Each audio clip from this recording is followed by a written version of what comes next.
Professor Shoaib Ahmad officials में आपको खुशामदीद कहते हैं। आज हम मैट्रिक के इंपॉर्टेंट प्रैक्टिकल्स के बारे में डिस्कस करेंगे। यूँ तो क्लास 9th के अंदर नियर अबाउट भी 70 प्लस प्रैक्टिकल्स हैं और इसी तरह से 10th के अंदर भी नियर अबाउट 40 डिग्री प्रैक्टिकल्स हैं और ओवरऑल ये 100 प्लस प्रैक्टिकल्स बनते हैं।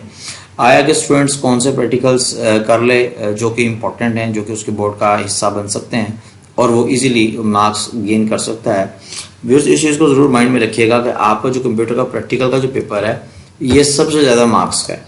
इससे ज़्यादा मार्क्स आपके किसी सब्जेक्ट के नहीं है। इसके 50 मार्क्स हैं और अगर आप फिज़िक्स को और केमिस्ट्री को मिलाते हैं तो उन दोनों को मिलाकर 60 बनते हैं। सो इसकी वेटेज सबसे ज़्यादा है प्रैक्टिकल्स के अंदर और आपकी कंप्यूटर के टोटल जो मार्क्स है 150, उनमें से 50 मार्क्स प्रैक्टिकल्स में। सो 33% आपके 9th-10th के पेपर्स देने के बाद भी प्रैक्टिकल के मार्क्स होते हैं। सो ये बहुत इंपॉर्टेंट टॉपिक है कि हमें कौन से प्रैक्टिकल्स हमें करने चाहिए और ये प्रैक्टिकल सारे के सारे बहुत इंपॉर्टेंट है।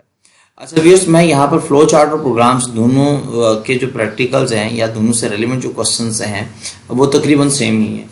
तो मैंने यही कोशिश की है कि क्लास 9th में फ्लो चार्ट और क्लास 10th में प्रोग्राम्स दोनों सेम हो, क्योंकि क्लास 9th में से अगर हम फ्लो चार्ट करते हैं और क्लास 10th में से हमें प्रोग्राम तो लाजमी ही करना पड़ता है, तो हमारा प्रैक्टिकल का पोर्शन 100% अटेम्प्ट हो जाता है। आइए व्यूअर्स, देखते हैं क्लास 9th के इंपॉर्टेंट प्रैक्टिकल्स कौन से हो सकते हैं। क्लास 9th के इंपॉर्टेंट प्रैक्टिकल्स में फ्लो चार्ट से रेलिवेंट है। अच्छा, इसमें जो क्वेश्चन 1 है उसका और से जो पहले वाला पार्ट है उसमें कोई भी कैलकुलेटेड या फार्मूले से रिलेटेड क्वेश्चन आ सकता है, जैसे कि find the area of triangle, volume of cube, distance formula, calculate sum, average, subtraction, calculate the difference between two numbers and also find their square. इस तरह से रेलिवेंट जो है, जो सिंपल सीक्वेंशियल स्ट्रक्चर से रेलिवेंट प्रोग्राम्स हैं वो या फ्लो चार्ट हैं वो आ सकते हैं। सो ये बड़ा सिंपल सा है। अगर प्रैक्टिकल इजी हो तो डेफिनेटली जो आपका एग्जामिनर है वो आपको सीक्वेंशियल स्ट्रक्चर या सिंपल कैलकुलेशन से रिलेटेड वो आपको प्रैक्टिकल्स दे सकता है, फ्लो चार्ट दे सकता है, प्रोग्राम दे सकता है। इस चीज़ को जरूर माइंड में रखिएगा। हमारे पास क्लास 9th में जो फ्लो चार्ट्स हैं उन्हीं फ्लो चार्ट्स के 10th क्लास में प्रोग्राम्स भी बने हुए हैं। सो मैंने इसीलिए दोनों के कॉमन क्वेश्चंस निकाले हैं या उनके जो स्टेटमेंट है वो सेम स्टेटमेंट वाले क्वेश्चंस आपके सामने रखे हैं। ये क्लास 9th का प्रैक्टिकल का पोर्शन है, 10th का भी ये इसी तरह से ही है। फर्क ये है 9th में फ्लो चार्ट आएगा और 10th में प्रोग्राम्स आएंगे। अच्छा, उसके बाद हमारे पास सेकंड पोर्शन आता है सिलेक्शन स्ट्रक्चर से रेलिवेंट। कि सिलेक्शन स्ट्रक्चर से रेलिवेंट हमारे पास कौन से फ्लो चार्ट हो सकते हैं। फ्लो चार्ट के साथ साथ हम ये भी कह सकते हैं कि हमारे पास कौन से प्रोग्राम्स भी हो सकते हैं। ये दोनों चीज़ों के बारे में हम ये बात डिस्कस करने जा रहे हैं। अच्छा जी, इस डिस्कशन के अंदर मैं आपके सामने ये चीज़ भी रखता चलूँ कि हमारे पास जो क्लास 10th है उसमें से हमारे पास प्रोग्राम आते हैं। हमारे पास उसमें से प्रोग्राम आते हैं और जो क्लास 9th है उसमें से हमारे पास फ्लो चार्ट्स आते हैं। So flow chart and program and flow chart दोनों की मैं बात कर रहा हूँ। सिलेक्शन स्ट्रक्चर से रिलेवेंट कौन से हो सकते हैं।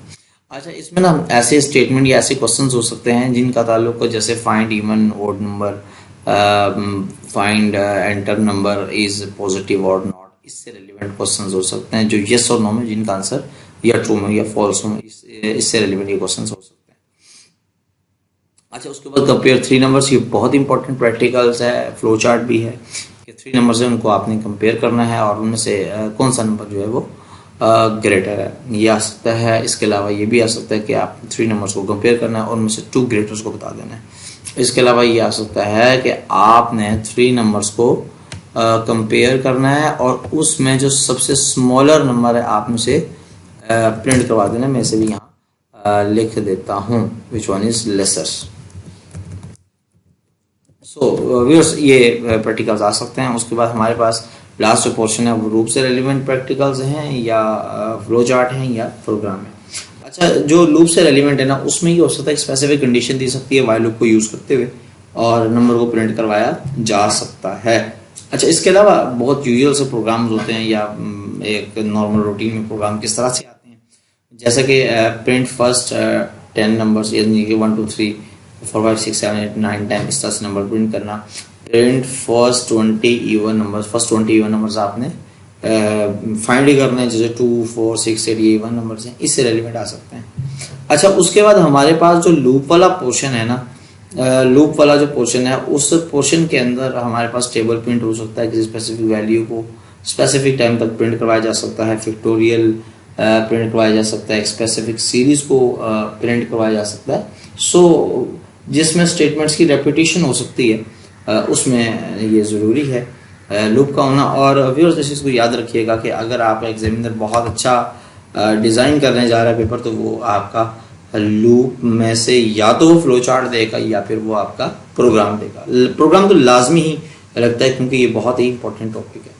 सो इस चीज़ को ज़रूर आप लोग को माइंड में रखिएगा क्योंकि यही वो चीज़ें हैं जो आगे आपके लिए बेस्ट होती हैं। बेस्ट ऑफ लक आपके प्रैक्टिकल्स के लिए। नेक तमन्नाएं, नेक दुआएं मेरी आपके साथ हैं। नेक्स्ट वीडियो तक के लिए अल्लाह ने